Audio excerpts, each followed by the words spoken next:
नमस्कार मित्रों, apex classes के इस डिजिटल मंच पर आपका एक बार फिर से हार्दिक स्वागत है, अभिनंदन है। तो कल हमने अपने लास्ट वीडियो में जो प्रकाश अध्याय है कक्षा 10 के 9वें अध्याय में हमने क्या पढ़ा था, प्रकाश के परावर्तन के बारे में जानकारी प्राप्त की थी। ठीक है, प्रकाश के परावर्तन में जो रिफ्लेक्शन ऑफ लाइट है उससे हमें क्या जानकारी मिल रही थी, जो प्रकाश उस पर आपतित होता है, यानी कि किस पर, एल्यूमिनियम और सिल्वर के परावर्तक पृष्ठ पर आपतित होता है, तो वो बिना किसी समस्या के या रुकावट के सीधे उसी दिशा में लौट जाता है, यानी कि परावर्तक किरणों के रूप में, रिफ्लेक्टेड रे के रूप में वो लौट जाता है। ठीक है, आज हम इस चैप्टर के एक नए टॉपिक की ओर बढ़ेंगे। ठीक है, जिसका नाम है दर्पण, जिसका क्या नाम है, मिरर, जिसका नाम है दर्पण। आज हम दर्पण के बारे में जानकारी प्राप्त करेंगे। देखिएगा आप,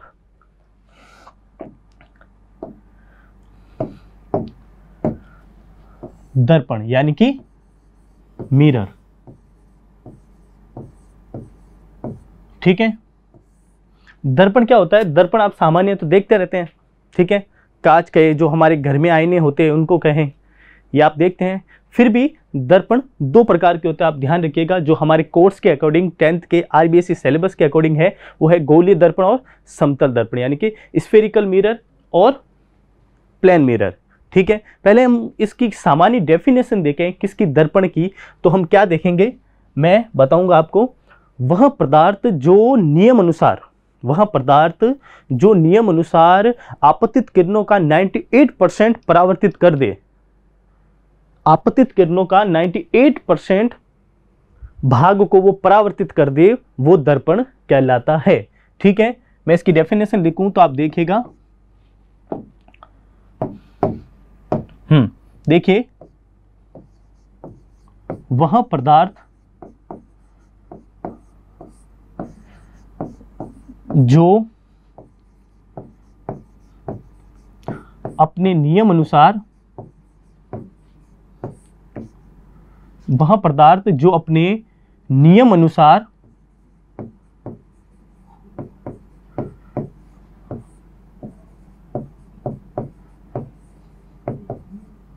आपतित किरण का 98% भाग परावर्तित कर ले। ठीक है, 98% भाग परावर्तित करे, वो क्या कहलाता है, वो आपका मिरर कहलाता है, यानी कि वो आपका दर्पण कहलाता है।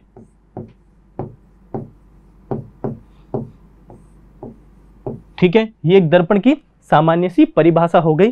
क्या हो गई, आपने क्या समझा? वह पदार्थ जो अपने नियम अनुसार आपतित किरणों का 98% भाग परावर्तित करे। ठीक है, परावर्तित किरणों के रूप में वापस उनको भेजे, तो वो क्या, दर्पण होता है। ठीक है, ये बात समझे आप।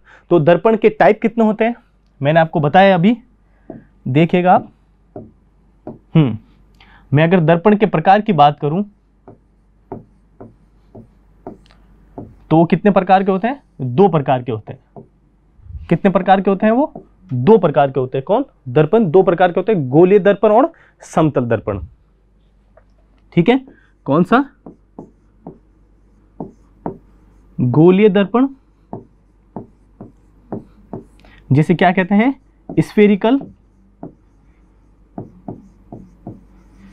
Spherical mirror.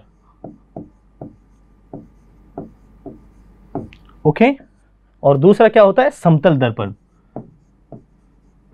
समतल दर्पण, इस समतल दर्पण को आप आईना कह सकते हो, जिसे नॉर्मली हम घरों में यूज करते हैं। समतल दर्पण यानी कि प्लेन मिरर। ओके, कौन सा मिरर है ये? Plane mirror.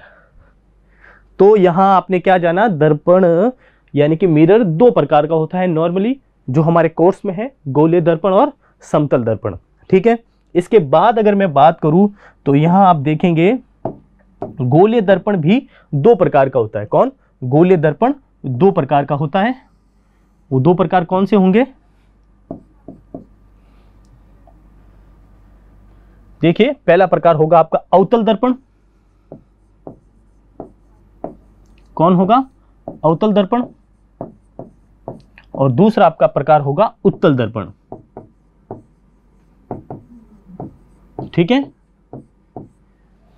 पहला प्रकार क्या होगा? अवतल दर्पण, जिसे कॉनकेव मिरर कहते हैं, और दूसरा प्रकार होगा आपके उत्तल दर्पण, जिसे कॉन्वेक्स मिरर कहते हैं। ठीक है, यहां तक आप समझ गए। ये सामान्य सी एक बेसिक सी दर्पण की जानकारी आपको मिली। ठीक है, वापस देखिएगा क्या दर्पण की क्या सामान्य सी परिभाषा होगी, इसकी सरलीकरण क्या होगी। वहां पदार्थ जो अपने नियम अनुसार आपतित किरणों का लगभग 91% भाग पुनः क्या करे? परावर्तित करे। ठीक है, दर्पण दो प्रकार का होता है। कौन से? गोलीय दर्पण और समतल दर्पण, यानी कि स्फेरिकल मिरर और प्लेन मिरर। गोलीय दर्पण दो प्रकार का होता है, अवतल दर्पण और उत्तल दर्पण, यानी कि कॉनकेव मिरर और कॉन्वेक्स मिरर। अब आप समझिएगा, ये जो अवतल दर्पण होते हैं और उत्तल दर्पण होते हैं, अगर इनको आप एक बार में ऐसा समझाऊं कि आपको लॉन्ग टाइम से याद रह जाए कि भाई अवतल दर्पण कौन सा होगा और उत्तल दर्पण कौन सा होगा, तो ट्रिक आप देखिए। एक छोटा सा इसका उदाहरण से समझाऊंगा, वो है स्पून, यानी कि चम्मच। क्या है? चम्मच। ये चम्मच का डायग्राम आ गया आपके सामने। ठीक है, अब आप सोच रहे होंगे चम्मच से हमें कैसे पता चलेगा कि अवतल दर्पण क्या होता है और उत्तल दर्पण क्या होता है। देखिए सिर्फ से एक बहुत इजीली ट्रिक है। कैसे? पहले आप एक वर्ड देख लीजिए वापस। मैं यहां लिखता हूं अवतल दर्पण। क्या लिखा मैंने? अवतल दर्पण। ठीक है, और यहां मैं लिखता हूं उत्तल दर्पण। ओके, इनके इंग्लिश के नाम आप ध्यान दे दीजिए एक बार। क्या होते हैं?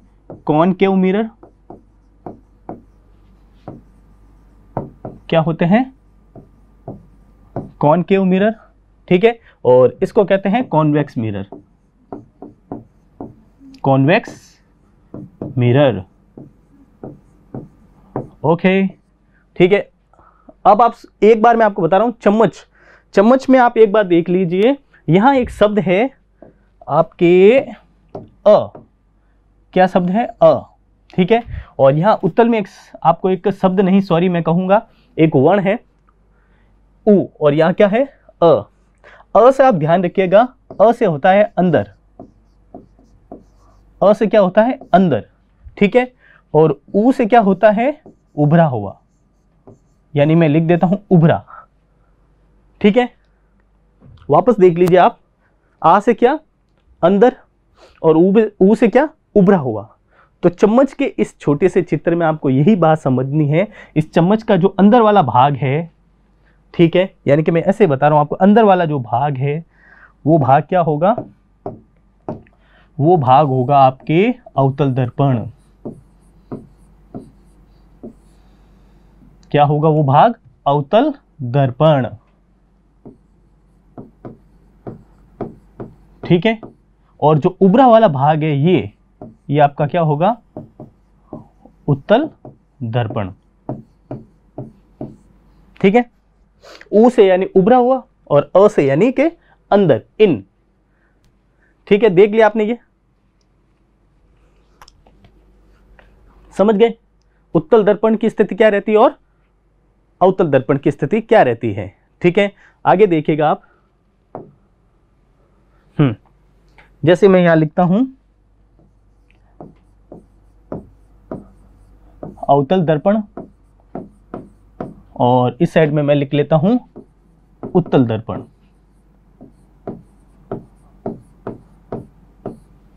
अब आप देखिएगा, आपने कई बार घरों में छोटे बच्चे, यानी कि मैं बड़ों को भी कहूं, एक अवतल दर्पण का टुकड़ा होता है, उसको आप किसी कांच पर उस सूर्य के प्रकाश में ऐसे रख लेते थे। ठीक है, और वो सारी किरणें उस पर समावित होकर एक सेंटर पर उस कागज पर वो मिलती थी, और धीरे धीरे धीरे वो कागज पर क्या लग जाती थी? आग लग जाती थी, वो काला होकर जलने लग जाता था। ठीक है, ये आपने प्रयोग कई बार घरों में करते हुए देखा होगा कई लोगों को। तो वो टुकड़ा जो होता था वो कॉनकेव मिरर का होता है। वो क्या करता है? प्रकाश की किरणों को इकट्ठा करता है। क्या करता है? प्रकाश की किरणों को इकट्ठा करता है। ठीक है, यानी कि मैं अवतल दर्पण को यहां मैं लिखूं ऐसे। ठीक है, तो ये क्या करेगा? प्रकाश की किरणों को क्या करता है, ये इकट्ठा करता है। कौन? अवतल दर्पण। ठीक है, तो इसके अपोजिट उत्तल दर्पण क्या करेगा? उत्तल दर्पण क्या करेगा आप देखिएगा, एक सेकेंड।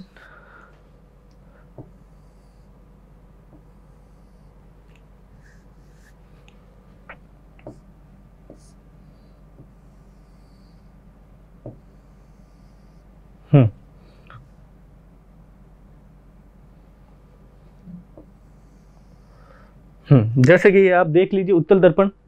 ठीक है, तो उत्तल दर्पण क्या करेगा? आपका प्रकाश की किरणों को विसरित करेगा, फैलाएगा। तो मैं ये लिख लेता हूं, उत्तल दर्पण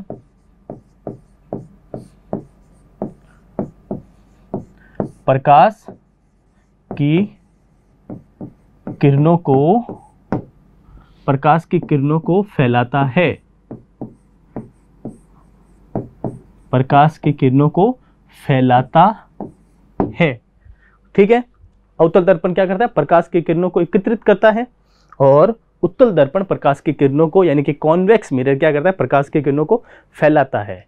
ठीक है, इनके और एक, अगर आप वो जैसे चम्मच के डायग्राम के अकॉर्डिंग मैं इनके चित्र बनाऊं तो वो कुछ इस प्रकार से बनेंगे, देखिएगा आप।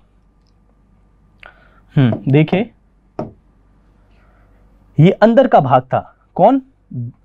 अवतल दर्पण, और ये बाहर का भाग था, कौन? उत्तल दर्पण। ठीक है, तो आप इसको ध्यान रखिएगा, ये अवतल दर्पण कुछ इस प्रकार से बनते हैं। ठीक है, जो अंदर वाला भाग है, यानी कि मैं लिखूं अंदर वाला भाग, इन। ठीक है, ये अवतल दर्पण होगा, और उत्तल दर्पण जो उभरा हुआ है। ठीक है, ये वाला भाग आउट का उभरा हुआ। ठीक है, तो ये वाला जो बिंब बनेगा या जो इसका प्रतिबिंब बनेगा वो इन चित्रों के माध्यम से देखे जाएंगे। ठीक है, उत्तल दर्पण में क्या स्थिति रहेगी ये देख लीजिए आप, और अवतल दर्पण में क्या रहेगा ये आपके सामने है। ठीक है, आप समझ गए होंगे सामान्य जानकारी उत्तल दर्पण और अवतल दर्पण क्या होते हैं। ठीक है, उत्तल दर्पण में क्या होता है, जो बाहर की इनकी परावर्तक पृष्ठ होती है बाहर की, उसके अनुसार ये उत्तल दर्पण होते हैं, और इनके जो अंदर की साइड होती है यानी परावर्तक पृष्ठ होते हैं, उनके अनुसार ये अवतल दर्पण होते हैं। ठीक है, ये प्रकाश को क्या करते हैं? एकत्रित करते हैं, और ये प्रकाश को फैलाते हैं। ठीक है, इसके बाद आप इनके नॉर्मली जो उपयोग होते हैं, किन किन के? उत्तल दर्पण के और अवतल दर्पण के, हम उनके बारे में थोड़ा सा देख लेते हैं। देखिएगा आप। ठीक है, तो देखिए आप, या मैं बात करूं पहले अवतल दर्पण की, यानी कि कॉनकेव मिरर।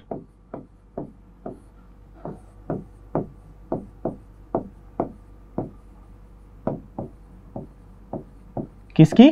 कॉनकेव मिरर की मैं बात करूं, और यहां इस साइड में मैं उत्तल दर्पण की अगर मैं बात करूं, उत्तल दर्पण, इनके क्या उपयोग रहेंगे वो आप देखेंगे अभी, यानी कि कॉन्वेक्स मिरर, कॉन्वेक्स मिरर। ठीक है, देखिएगा आप इनके उपयोग। ठीक है, सबसे पहले मैं अवतल दर्पण की बात करूं तो आप एक शब्द ध्यान रखिए, टॉर्च। ठीक है, टॉर्च आप जैसे चलाते हो तो जो उससे लाइट जा रही है, ठीक है, वो जो दर्पण होता है उसमें उपयोग किया हुआ वो दर्पण अवतल दर्पण होता है, कॉनकेव मिरर होता है। और मैं अगर बात करूं वाहनों की, या मैं कहूं गाड़ियों की हेडलाइट, गाड़ियों की हेडलाइट।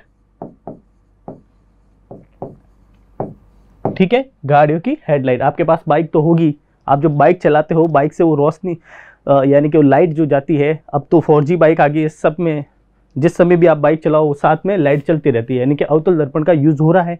जो आपकी बाइक या जो आपकी गाड़ियों वाहनों में जो आप हेडलाइट देखते हैं, आगे की हेडलाइट देखते हैं, उनमें अवतल दर्पण का उपयोग होता है। ठीक है, यहाँ तक। इसके बाद अगर इसके आगे एक प्रयोग की बात करें, शब्द आता है दाढ़ी बनाने में। दाढ़ी बनाने में, दाढ़ी बनाने में जो दर्पण काम में लिया जाता है वो अवतल दर्पण होता है। अब कैसे? आप तो कहोगे सर समतल दर्पण हम सामान्य आईना जो होते हैं घर में देखकर उससे भी दाढ़ी बना लेते हैं। नहीं भाई, ज़्यादातर जो सैलून की दुकानें होती है या नॉर्मली जो लोग शेविंग करते हैं वो जानते हैं उनका फेस जो होता है वो बड़ा दिखाई देना चाहिए। उनका फेस जो उनका मुंह होता है, वो दाढ़ी करते हैं तो उनका प्रतिबिंब के सामने मुंह फेस बड़ा दिखाई देना चाहिए, ठीक है। वो इसमें होता है किसमें? अवतल दर्पण में। तो आप देखिएगा कई सैलून की दुकानों में या कई नॉर्मली जो लोग समझते हैं वो दाढ़ी करने में अवतल दर्पण काम में लेते हैं, क्योंकि उनका जो मुंह का प्रतिबिंब होता है वो बड़ा दिखाई देता है, ठीक है।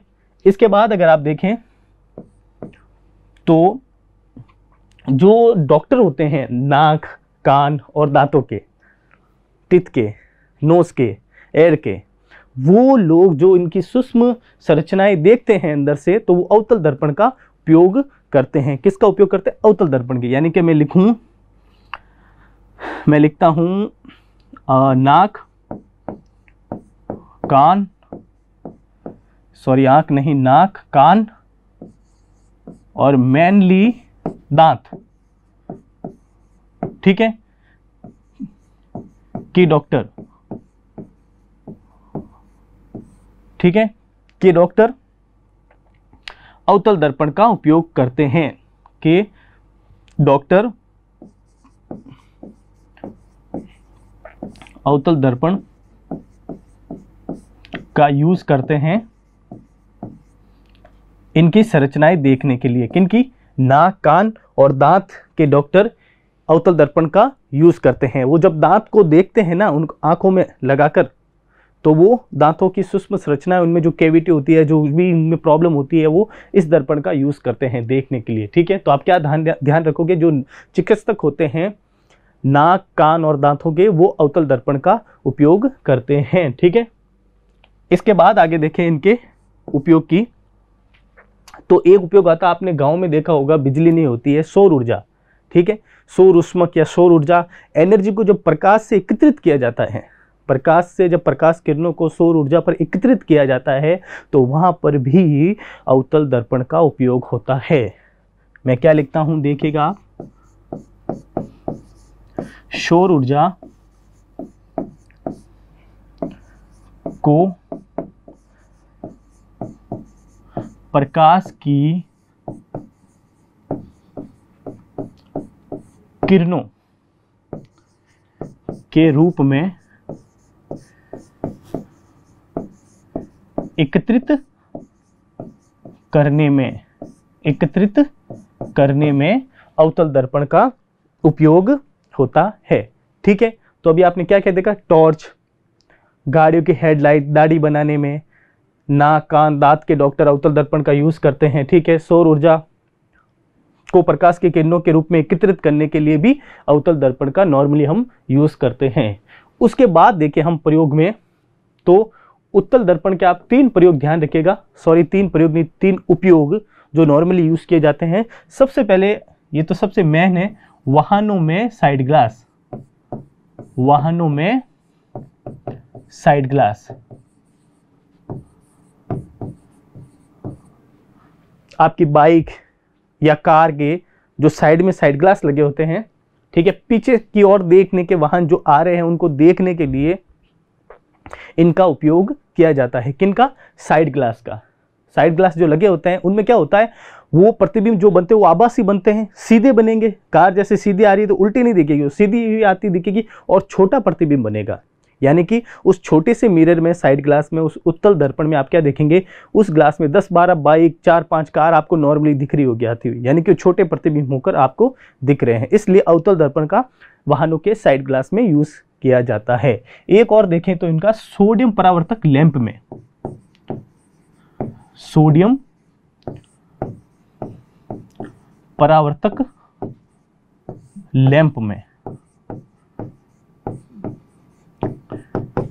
में भी इनका उपयोग किया जाता है। ऐसे लैंप बनाए जाते हैं जो सोडियम के परावर्तक के रूप में होते हैं, उनमें भी उत्तल दर्पण उपयोग किया जाता है। और एक और होता है आपके टेलीस्कोप, कौन, टेलीस्कोप। यहां आप देखें तो नॉर्मली जो आपके टेबल लैंप होते हैं उनमें भी अवतल दर्पण काम में आता है, टेबल लैंप, ठीक है। एक आपने नाम सुना होगा साइड मिरर, साइड मिरर। जैसे बड़े बड़े देशों में आजकल तो अपने जयपुर और जोधपुर में भी ऐसे साइड मिरर आपको देखने के मिल गए होंगे। कैसे, मैं उसकी एक संरचना बना के दिखाता हूं आपको। ये साइड मिरर कैसे होते हैं, जैसे आपने देखा होगा, एक एग्जांपल बताता हूं। जोधपुर में वीर दुर्गादास ब्रिज के नीचे से जब आप भगत की कोठी की ओर जाते हैं तो जो 5 स्टार होटल है अपनी, कौन सी, ताज, ठीक है, उसके गेट के बाहर ये लगा हुआ है। और आप बासनी साइड में जाते हैं तो सैनिक अस्पताल के पास में भी ये लगा हुआ आपको मिल जाएगा, ठीक है। और जयपुर में भी अपने कई जगहों पर ऐसे देखने को मिलते हैं। कैसी संरचनाएं होती है उनकी, देखिए,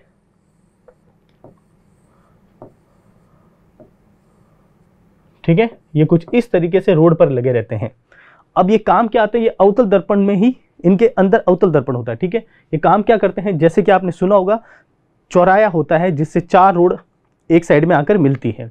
वहां से क्या होता है, नॉर्मली जब एक वाहन इस साइड से आ रहा होता है तो उसको इस साइड से आता हुआ नहीं दिखेगा, वो अपने उत्तल दर्पण का यूज पीछे की ओर आते हुए वाहनों को देख सकता है, यानी कि लेफ्ट से और राइट से आने वाली गाड़ियों को नहीं देख पाता है। तो होता क्या है, जब ये अवतल दर्पण से बना हुआ कौन, साइड मिरर, अगर उस चौराहे पर या उस जगह पर लगा रहता है तो लेफ्ट या राइट साइड में, मैं कहूं लेफ्ट या राइट साइड में भी, पीछे से तो आप आते हुए अपने उत्तल दर्पण से साइड ग्लास से देख लेंगे कि हाँ भाई यहां से आ रहे, आगे से तो आप देख ही रहे होते हैं बाइक चलाते या कार चलाते हुए, पर लेफ्ट से और राइट से आते हुए को आप नहीं देख पाते। जब ये साइड ग्लास लगा हुआ होता है तो इसमें इसकी ऐसी संरचना होती है उभरी हुई, जिससे लेफ्ट से या राइट से कोई गली में सी वाहन आ रहा है तो आप उनको भी उससे देख पा लेते हो। ये आज आधुनिक युग में इसका बहुत उपयोग हो रहा है, एक्सीडेंट ना हो इसके लिए, ठीक है। तो इसमें भी आप क्या देखते हैं, अवतल दर्पण देखते हैं, ठीक है। तो अभी आपने उत्तल दर्पण के प्रयोगों में क्या देखा, आपने वाहनों में, साइड ग्लास में, सोडियम परावर्तक लैंप में और टेलीस्कोप में, ठीक है। ये आपने क्या देखे अभी, अवतल दर्पण यानी कि कॉनकेव मिरर और कॉन्वेक्स मिरर के बारे में, इनके उपयोग क्या रहते हैं वो आपने देखे, ठीक है। सब्सक्राइब करें हमारा apex classes edutech YouTube channel, साथ ही बेल आइकन को क्लिक करना बिल्कुल ना भूलें ताकि आगे आने वाले सभी यूट्यूब वीडियोस की अपडेटेड नोटिफिकेशंस सबसे पहले आपको मिले। Apex classes edutech, subscribe now.